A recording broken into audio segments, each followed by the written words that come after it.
تو ہمارے اسلاف فرماتے ہیں دنیا کی مثال ایسے ہے جیسا کہ انسان ایک سفر کر رہا ہے، ایک قافلہ ہے، وہ مسافر ہیں، گزر رہے ہیں، رات کا وقت ہے اور ان کا گزر پہاڑ کی غار کے اندر سے ہوا۔ ایک پہاڑی ہے، اس کے اندر غار ہے، غار کے اندر سے، اور وہ کچھ لمبی چوڑی غار ہے، اس کے اندر سے ان قافلے والوں کا گزر ہوا۔ یہ دنیا کی مثال سمجھائی جا رہی ہے۔ تو جب وہ غار کے اندر انٹر ہوئے سارا قافلہ، تو اس غار کے اندر کنگریاں تھی، پاؤں میں چبھ رہی تھی۔ بڑا مشکل دشوار سفر تھا، گھپ اندھیرا تھا، کچھ نظر نہیں آ رہا تھا۔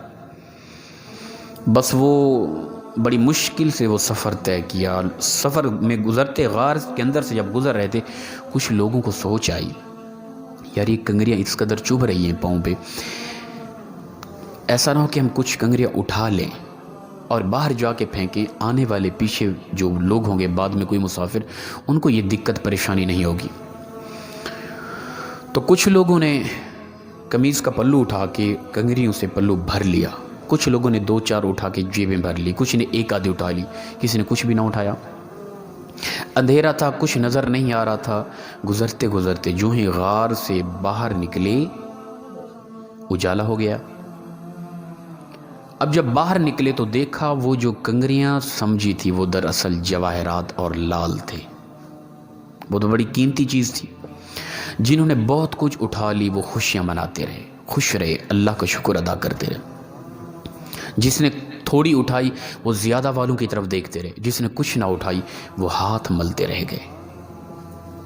ہمارے اسلاف، ہمارے بزرگ فرماتے ہیں یہ ہے دنیا کی مثال۔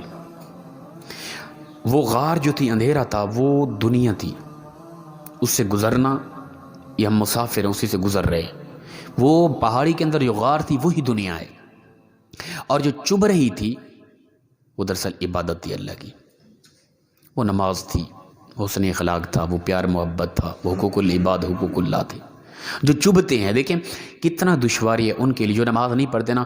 آپ جانتے ہیں، آپ اپنے بچوں کو جو نماز نہیں پڑھتے انہیں جب نماز کا کہتے ہیں صبح، کتنا مشکل گزرتی ہے ان پہ۔ تو یہ وہ کنگریاں ہیں جو چبھ رہی ہیں، ہمیں پتہ نہیں ہے کہ یہ کیا ہے۔ صبح اٹھنا، وضو کرنا، وضو کر کے مسجد میں آنا، نماز پڑھنا، درس سننا، ذکر و اذکار کرنا، قرآن کی تلاوت کرنا، ہر کسی کو معاف کرنا، کوئی زیادتی کرے اسے بھی معاف کر دینا، حسن اخلاق سے پیش آنا، حقوق العباد، حقوق اللہ کو مد نظر رکھنا، یہ کنگریاں ہیں، ہمیں چبھتی، ہم کہتے ہیں نہیں ملاوٹ کر لیں، کچھ آمدن فائدہ ہو رہا ہے نا۔ کسی نے زیادتی کی، وہ نفرت کی آگ، انتقام کی آگ جل رہی ہے سینے میں، انتقام لینا ہی لینا ہے، یہ سوچ، یہ فکر۔ ہم اس معاف کریں تو ہمیں اچھا نہیں لگتا بھی معاف کر دیں کسی کو، کم نفع آئے گا، ملاوٹ نہ کروں یہ اچھا نہیں لگتا، زیادہ سے زیادہ نفع، یعنی اچھائی کرنا، نیکی کرنا، برائی سے بچنا، یہ وہ کنگریاں چبھ رہی ہیں ہمیں، جو اندھیرا ہے، ان کی حقیقت ہمیں نظر نہیں آ رہی۔ حضرت علی کرم اللہ وجہ الکریم فرماتے ہیں انسان دنیا میں، زندگی میں سویا ہوا ہے، جو ہی موت آئے گی انسان اچانک یکدم جاگ جائے گا۔ اچھا یہ حقیقت ہے، انسان کہے گا او ہو میں کیا کرتا رہا۔ اب انسان دکھ کرے، چیخے، چلائے، روئے، پچھتائے، آوازیں دے، خدا کی عزت کی قسم کوئی فائدہ نہیں ہے مرنے کے بعد۔ آج ہمارا رونا، آج ہمارا چیخنا، آج ہمارا چلانا، آج ہمارا کچھ فکر سوچ کر لینا، یہ فائدہ مند ہے۔ حدیث مبارکہ کے الفاظ ہیں، اللہ کے نبی صلی اللہ علیہ وسلم فرماتے ہیں کہ مرنے کے بعد جہنم میں انسان رو رو کر، چیخ چیخ کر آنسوں کے سمندر بھی بہا دینا تو وہ بہتے ہوئے آنسوں کے سمندر جہنم کی ایک چنگاری کو بھی نہیں بجھا سکتے، لیکن دنیا کے اندر انسان اللہ کے خوف میں جب زندہ ہے، روتے ہوئے ایک بھی آنسوں بہا دینا، وہ بہتا ہوا ایک آنسوں جہنم کی پوری آگ کو بجھا دے گا۔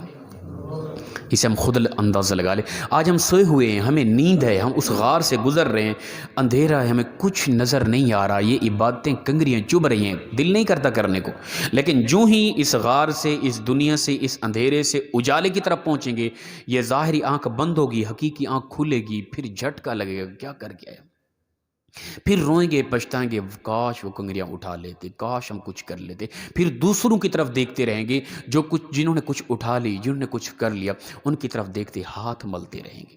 آج وقت ہے، یہ اندھیرا ہے، ضلالت ہے، گمراہی ہے، کچھ نظر نہیں آ رہا، یہ وہ غار ہے، ہم اس سے گزر رہے ہیں۔ یہ چبھ رہی ہیں عبادات، قرآن کی تلاوت، ذکر و اذکار، درود پاک، نماز، یہ چبھتی ہیں، دل نہیں کرتا۔